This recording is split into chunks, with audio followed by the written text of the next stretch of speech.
গণতন্ত্র এই সংবিধানে না, গণতন্ত্র হলো মাইন্ডসেটে, চিন্তা চেতনায় গণতন্ত্র থাকতে হবে, তাহলে এই দেশে গণতন্ত্র আসবে।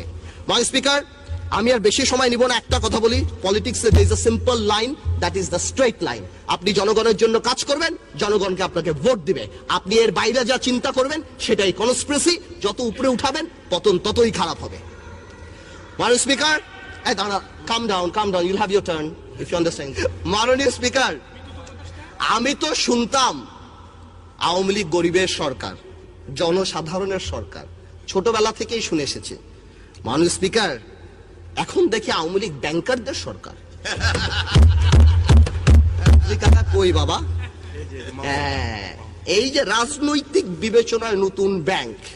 মাননীয় স্পিকার, মাননীয় প্রধানমন্ত্রী অনেকবার বলছে আমার এমপি মন্ত্রীদের টাকা পয়সা জমা দিতে হবে, কে কত টাকার মালিক, তথ্য অধিকার, এটা সেটা, কিন্তু আমরা পাইনি। বাট আমি কষ্ট করে ইলেকশনের হলফনামা থেকে বের করে নিয়ে আসছি, সবগুলি বলবো না। ফার্মার্স ব্যাংক, আমাদের অনারেবল মেম্বার অফ পার্লামেন্ট, আচ্ছা নাম বললাম না। ফার্মার্স ব্যাংক করতে মানুষ থেকে আপনাকে জানাই 400 কোটি টাকা লাগে, 4-এর পর 9টা শূন্য, এবং একটা ডাইরেক্টরের 35 কোটি টাকা। ফার্মার্স ব্যাংক যিনি করলেন, ইলেকশনের হলফনামায় 39 লক্ষ টাকার মালিক। মেঘনা ব্যাংকে করলেন, কোটি বাটি মিলে 27 লাখ টাকার মালিক। ফেডারেল ব্যাংক যিনি করলেন, কোটি বাটি মিলিয়ে 1 কোটি 1.5 কোটি টাকার মালিক। দুর্নীতি নাকি আমরা করি? ইয়া খোদা, আমার কথা কি, দুর্নীতি অনেকেই করে, লুকায়া টুকায়া করে, কিন্তু এইটা কি দুর্নীতি? খুল্লা দুর্নীতি।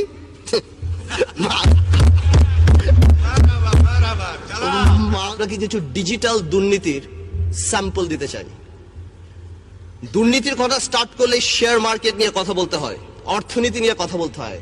ওয়াই স্পিকার, আজ থেকে ঠিক 1 বছর আগে এখানে দাঁড়িয়ে বলে গিয়েছিলাম দরবেশ তার মুরিদদের কথা শেয়ার মার্কেটের।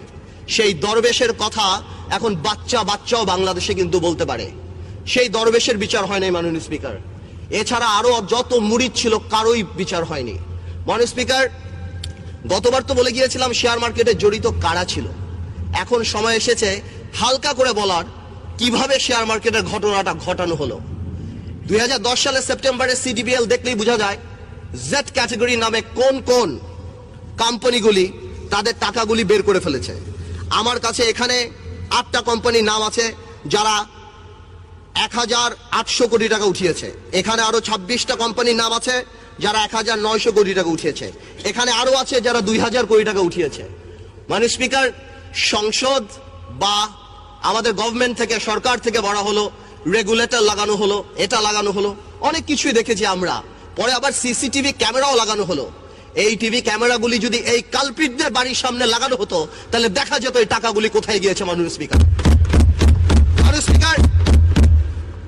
একটা ইনভেস্টিগেশন কমিটি করা হলো, সেটা রিপোর্ট দেওয়া হলো। অর্থমন্ত্রী সুন্দর করে বললেন, these are mafia, we can't speak, what a disgrace for the country. যে আমাদের অর্থমন্ত্রী বলে যে দিজ আর মাফিয়া। শেয়ার মার্কেটের আরো কিছু ঘটনা আপনাকে বলতে চাই।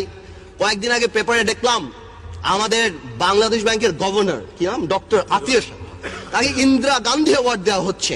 তাকে তো ধ্বংসাত্মক অ্যাওয়ার্ড দেওয়া উচিত শেয়ার মার্কেট ধ্বংস করার জন্য। যখন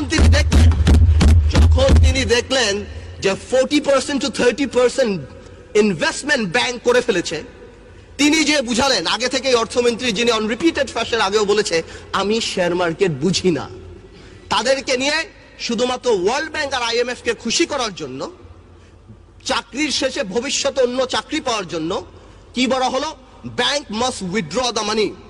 মানে স্পিকার, 200 কিলোমিটার স্পিডের একটা গাড়ি যদি আপনি হঠাৎ ব্রেক করেন তাহলে কি হবে?